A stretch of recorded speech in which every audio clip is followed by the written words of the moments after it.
Bueno, nos acercamos peligrosamente a las 8 de la mañana. Quedan un par de minutitos, 7 de la mañana en las Islas Canarias, y es el momento de actualizar la información, y lo hacemos con las noticias que nos trae mi compañero Eric Gutiérrez. El Partido Socialista y el PP llegan a un acuerdo sobre el Consejo General del Poder Judicial más de 5 años después de que venciera su mandato. Por parte del Partido Popular ha sido su presidente Alberto Núñez Feijóo quien ha querido comparecer ante los medios de comunicación para hablar del acuerdo. El Gobierno ha contaminado casi todas las instituciones y el Poder Judicial es de las pocas que todavía estaba a salvo. Por eso me alegra poder decir que lo seguirá estando. El PSOE no va a controlar el Poder Judicial. Y el Partido Popular tampoco va a controlar el Poder Judicial. Así que, por mi parte, misión cumplida. Por parte del Partido Socialista ha sido el ministro de la Presidencia, Félix Bolaños, quien ha tomado la palabra. Es un acuerdo que pone fin a una anomalía institucional, a una anomalía constitucional que tenía nuestro país desde hace 5 años. Y también hoy demostramos que las crisis más graves, que los desacuerdos más profundos se pueden resolver gracias al acuerdo, a la negociación y al entendimiento entre partes que son diferentes. Durante este mes de julio creemos que estaremos en disposición de que ya exista un nuevo Consejo General del Poder Judicial con plena legitimidad y con un mandato por delante para llevar a cabo su misión. Son personas que representan diferentes sensibilidades y que, por tanto, en el órgano de gobierno de los jueces estarán representadas las diferentes sensibilidades de nuestra sociedad, de nuestro país.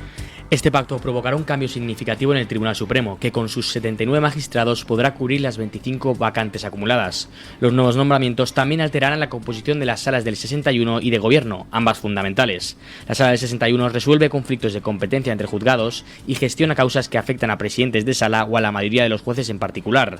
Está formada por el presidente del Supremo, los 5 presidentes de sala y el magistrado más antiguo y más reciente de cada una de ellas.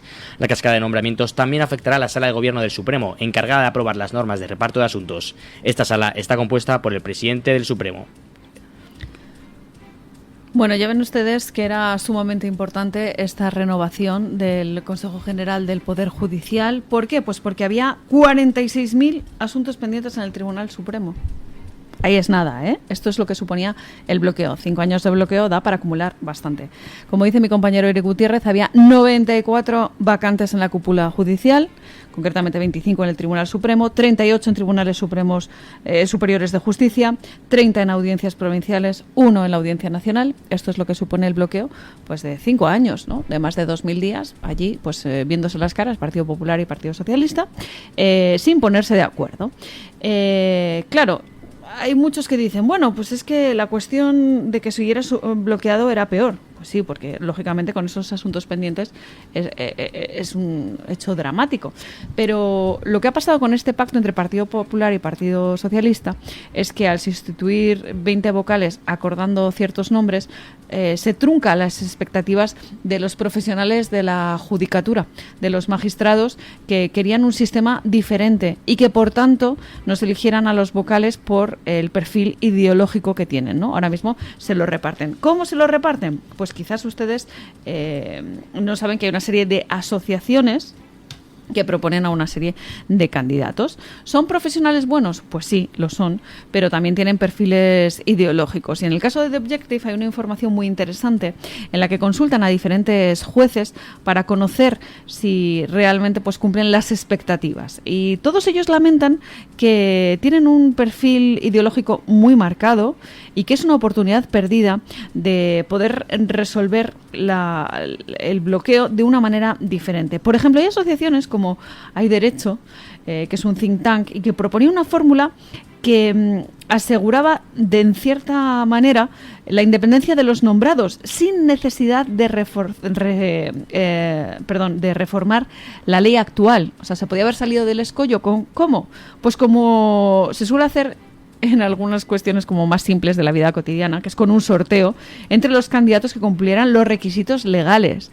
Y entre ellos, por supuesto, está el mérito y una carrera judicial impecable. Sería un mecanismo de sorteo que proponían además de manera transitoria y excepcional para dar respuesta a una situación urgente, que era esa situación de 5 años de bloqueo.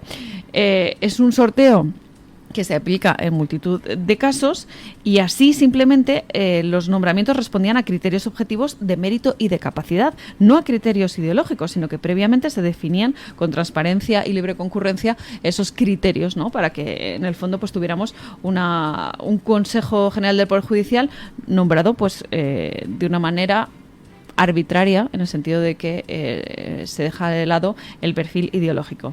Ahora lo que hay pues es cierta descompensación en cuanto a la tendencia ideológica de las asociaciones judiciales a las que pertenecen. Por ejemplo, hay 5 miembros que pertenecen a la asociación mayoritaria, que es la Asociación Profesional de la Magistratura.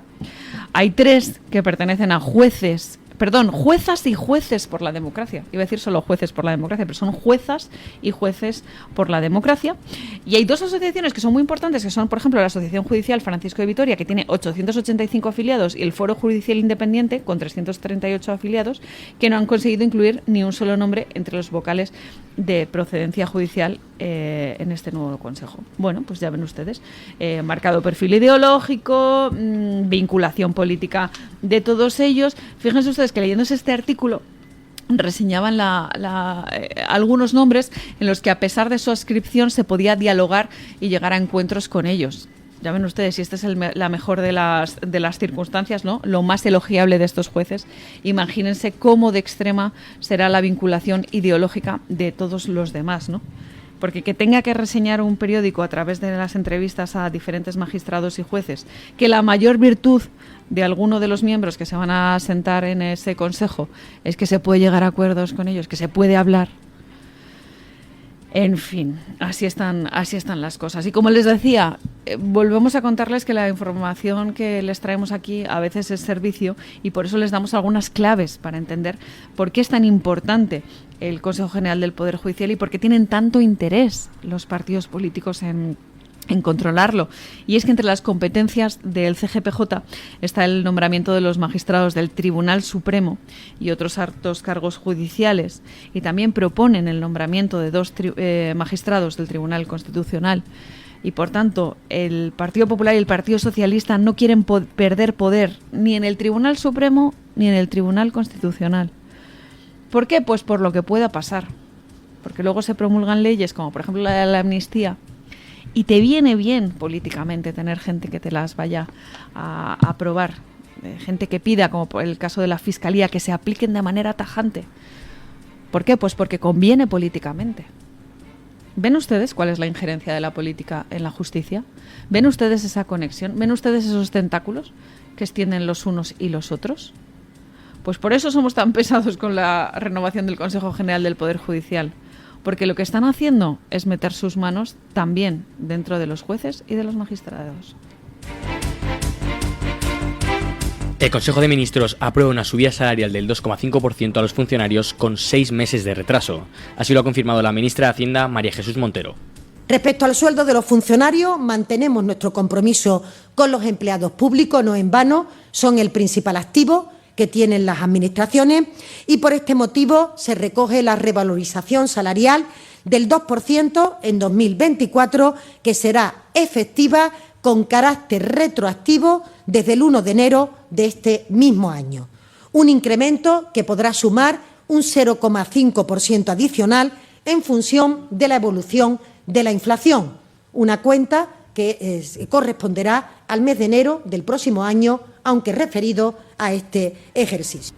Por otro lado, el ministro para la Transformación Digital y de Función Pública, José Luis Escrivá, ha afirmado que el hecho de que los presupuestos generales del Estado estén prorrogados no supondrá un problema para afrontar el gasto de esta subida salarial. Nunca ha habido problemas para esto. Nunca ha habido problemas. No es ni la primera, ni la segunda, ni la tercera vez que hay una subida salarial con prórroga de presupuestos de gobiernos. No creo que sea ese un elemento de preocupación, porque existen márgenes de flexibilidad presupuestaria para abordar este tipo de situaciones. Esta subida salarial del 2,5% para este año es la prevista en el acuerdo que firmó el Gobierno con los sindicatos, comisiones obreras y UGT, y que contempla un incremento del 2% más un 0,5% adicional en función de la evolución del índice de precios de consumo armonizado, conocido como IPCA. Ante un escenario de escala de precios, los sueldos de los empleados públicos aumentaron en 2022 un 3,5%, mientras que se alzaron otro 3,5% en 2023 y se aumentará en 2024 un 2,5%. Lo que supone una subida acumulada en 3 años del 9,5%. Bueno, dice el ministro Escrivá que no es importante que los presupuestos estén prorrogados y que realmente es un problema menor. No, es un problema importante porque lo que desvela es lo que les digo, que la legislatura flojea, que no tiene todas consigo y que por tanto Pedro Sánchez está preocupado, yo creo, por lo que pueda pasar. De ahí estas medidas de corte propagandista, electoralista. ¿Es normal un atraso de 6 meses en el tema de la subida de los sueldos de los funcionarios? Pues no es normal, hasta que pensamos que quizás lo hacen con un interés claro, ¿no? Que quede claro quién les da esta subida de sueldo, ¿no? No es una revalorización al uso, sino que realmente lo que están diciendo es que, bueno, que es el gobierno socialista el que les da un 2,5% para transmitir esa falsa sensación de que en el ámbito económico vamos bien, cuando no es así. Y de hecho, cuando vemos algunas noticias que se salen del ámbito del empleo público, pues llama la atención. Por ejemplo, que España ya es el segundo país de la Unión Europea en el que un trabajador de la empresa privada gana menos que un pensionista. Habría que hablar alguna vez del sistema de pensiones que no es que esté quebrado, es que peligra cada día. ¿Por qué? Pues porque lo que llaman el sistema de reparto de pensiones se basa en que las cotizaciones de los trabajadores en activo sean suficientes para pagar las pensiones. Y esto cada vez es menos posible porque se va acabando el dinero. Tiene que crecer la recaudación, pero lo que hacen es que bajan impuestos de según qué cosas, como hablábamos antes del IVA de los alimentos, y nos tenemos que agarrar porque vienen curvas. ¿Quién pagará nuestras pensiones? Pues con este sistema la verdad es que no lo sabemos. El panorama se dibuja complicado para nuestro país. Y pensemos, por tanto, en esas medidas de corte electoralista, esa bajada del IVA de los alimentos, esa oferta de empleo público, que contábamos también anteriormente, la mayor en la España reciente, y esa subida que estaba pendiente del sueldo de los funcionarios, del 2,5%.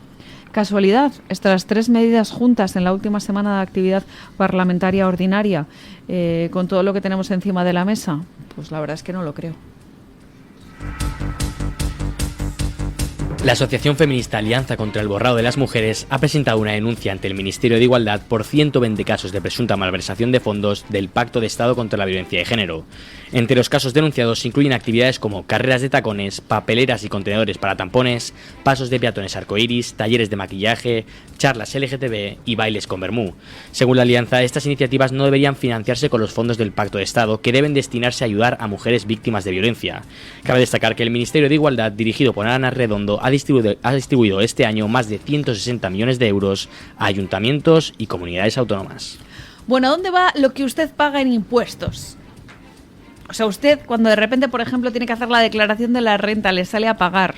Cuando, por ejemplo, paga, no sé, estoy pensando en el IRPF, pero cualquier impuesto que usted quiera, pues al final va a una bolsa maravillosa y se destina pues a ciertas cosas, como por ejemplo, carreras de tacones, contenedores para tampones, paso de peatones arcoíris. Qué necesarios son los pasos de peatones de arcoíris, las carreras de tacones, qué necesarias son, talleres de maquillaje, bailes con vermú. Yo soy muy fan del vermú, pero hombre, si lo podemos pagar cada uno de nuestro bolsillo en vez de pagarlo con el dinero público, o sea que le estamos pagando nosotros el vermú a otras. Esto es lo que hace el Ministerio de Igualdad. Y me encanta que sea una asociación feminista la que denuncie, oye, mira, es que este dinero que debía estar destinado a lo que se llama el Pacto de Estado contra la Violencia de Género, a mujeres maltratadas. Además, mujeres, no hombres maltratados, solo mujeres, porque el Pacto de Estado es así, que solamente hay para un lado. Pues en vez de eso se hacen bailes con vermú y lo pagamos todos. Cuando usted pague y de repente vea, oye, pues mira, me han cargado esto, en el IRPF, por ejemplo, en su nómina, cuando vea lo que se lleva el Estado, dice, pues mira, qué bien, porque esto es realmente necesario, un paso de cebra arcoíris, realmente lo que España necesita. Bailes con vermú, lo que España necesita. Carreras de tacones, lo que España necesita, claro que sí. En fin, que sean ya las feministas las que se ponen en pie de guerra contra el propio Ministerio de Igualdad, la verdad es que clama al cielo. Y en este listado que proponía esta asociación, que es la Alianza contra el Borrado de Mujeres, que como así se llama, que agrupa a centenares de colectivos feministas, denunciaba que estas actividades se habían documentado en diferentes ayuntamientos de todo el país con gobiernos de diferente signo político. Marchas, concentraciones, festivales, debates, en fin, todos ellos además cuestionando la desigualdad. No la igualdad, la desigualdad. ¿Por qué? Pues porque priman un sexo frente a otro. Esto no es el Ministerio de Igualdad, no es el Ministerio de Equidad, es el Ministerio de Desigualdad, hablando del sexo femenino, y ya no les digo cuando hablan de los debates transgénero, en los que, en fin, se meten con las mujeres que son trans o los hombres trans y que no pueden ser iguales que las mujeres, en fin, bueno, una serie de cuestiones que es que de verdad que es una auténtica locura. Pero sobre todo, usted cuando de repente pague algo que diga, ay, pues mire, me han quitado de la cuenta corriente esto que va a impuestos, pues piense que va a carreras de tacones, que va a pasos de peatones arcoíris y a bailes con vermú posterior, que lo está pagando usted. Juan Carlos Peinado, el juez encargado de investigar a Begoña Gómez, ha solicitado a la Sociedad Estatal de Participaciones Industriales, SEPI, los expedientes relacionados con el rescate de Europa. Peinado busca examinar los posibles vínculos de la esposa del presidente del gobierno con la inyección de más de 400 millones de euros realizada por el Ejecutivo de Pedro Sánchez a la aerolínea. Es relevante señalar que Gómez se reunió en varias ocasiones con Javier Hidalgo, exconsejero delegado de Air Europa, durante las negociaciones entre el gobierno y la compañía. Con esto, el juez abre una nueva línea de investigación. Bueno, y si no va a lo que les he dicho anteriormente, si sus impuestos no van a carreras de tacones, a bailes con vermú, etcétera, etcétera, lo más probable es que se lo lleven crudo otros. O sea, que no sé qué es peor, ¿no? Que se lo lleven unos pocos o en fin, o que se dedique a absolutamente cuestiones irrelevantes, auténticas tonterías. Lo que hemos conocido es un pasito más dentro de esos escándalos de corrupción que salpican presuntamente al entorno de Pedro Sánchez, a Begoña Gómez. Además es curioso porque la verdad es que saben ustedes que ella se dedicaba a dirigir un máster cuyo objetivo era el captar fondos, lo que se llama fundraising en inglés, que es captar fondos públicos o privados con objetivo, ¿no?, para financiar ciertas entidades, y es lo que consiguieron ellos, ¿no?, financiar las entidades en las que estaba trabajando Begoña Gómez. ¿Que no tenían fondos? No pasa nada. Se los procura también el entorno de Begoña Gómez. ¿Cómo? Pues simplemente consiguiendo una serie de contratos a dedo. Lo que estamos viendo ahora es esa vinculación entre el rescate de Air Europa, esos fondos que fueron destinados a Air Europa específicamente, gracias quizás a la intermediación de Begoña Gómez. Como Begoña Gómez, que simplemente era la esposa del presidente del gobierno, me dio para que en un momento determinado al entorno de Javier Hidalgo le cayera un rescate por parte de los fondos del gobierno. ¿Tuvo relación o no? Eso es lo que se está investigando. Pero pinta mal, como se suele decir popularmente, pinta de color hormiga para Begoña Gómez, que eso sí, como experta en captación de fondos, no tiene igual. No por ella, sino por quién es, que eso es lo que realmente se está investigando. ¿Creen ustedes que por su trayectoria profesional ella podría haber captado los fondos que captó? No sé yo. Quizás por ser la mujer del presidente del gobierno, sí, por ese cargo, por esa red de contactos. Eso es lo que se está investigando y eso es lo que precisamente ponemos en el foco. No tanto la vinculación familiar, sino que precisamente se aprovechó de su puesto privilegiado para conseguir lo que llamamos un caladero de fondos, un caladero de proyectos, ¿no?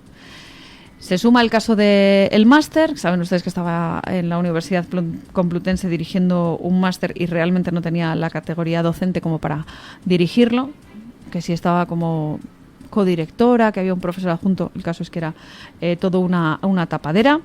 Estamos investigando también la vinculación de ese rescate de Europa. Estamos investigando también el tema de la vinculación con un amigo muy cercano, Carlos Barrabés, que obtuvo una serie de contratos a dedo, además con empresas que recientemente se habían creado o habían cambiado de actividad. También a través de la Organización Mundial del Turismo tenemos ciertas informaciones, hemos conocido esta misma semana cómo estaba vinculado a una lanzadera de empresas impulsada por Begoña Gómez a través de otra entidad que se llamaba el Africa Center, ¿no? En fin, todas estas conexiones la verdad es que apestan, y lo importante aquí es que conozcamos pues bueno, dónde van los fondos, quién los otorga, por qué los otorga y por qué acaban en manos de los de siempre, que eso es lo que más nos preocupa, quién se enriquece con el dinero público. Se concede el tercer grado a un etarra condenado por ayudar a matar a un funcionario en octubre de 2000. Concretamente se trata de Juan Carlos Subijana, el cual se encontraba en la prisión de Basauri por una condena de 28 años tras haber reunido información para acabar con la vida del funcionario de prisiones de la cárcel de Nanclares de la Oca, Álava, Máximo Casado. A pesar de que el recluso debería estar encerrado hasta 2035, el gobierno del País Vasco le ha concedido el régimen de semilibertad. Desde el Ejecutivo Vasco argumentan que esto se produce porque el terrorista padece una enfermedad respiratoria llamada EPOC, enfermedad pulmonar obstructiva crónica. Por este motivo, la Fiscalía no va a recurrir a esta decisión. Bueno, este caso que hemos conocido se suma al de otros 4, en total son 5 los etarras que han conseguido la semilibertad, es decir, el tercer grado.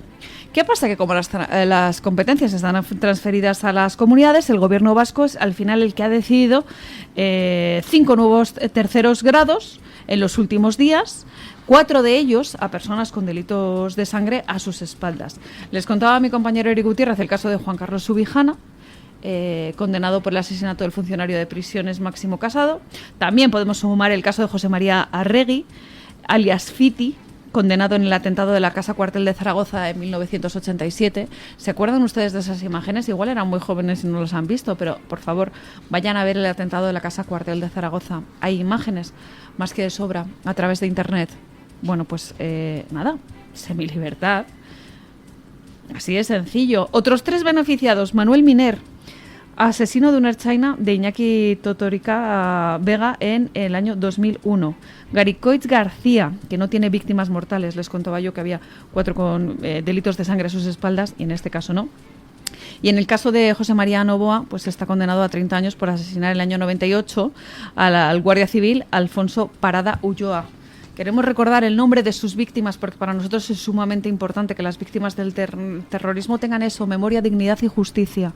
Y este caso nos recuerda tremendamente a uno que quizás ustedes también tienen presente, que es el caso de etarra Bolinaga, un caso espeluznante. Se excarceló en el año 2012 debido a una enfermedad terminal. 2012, bueno, pues no murió hasta 2015.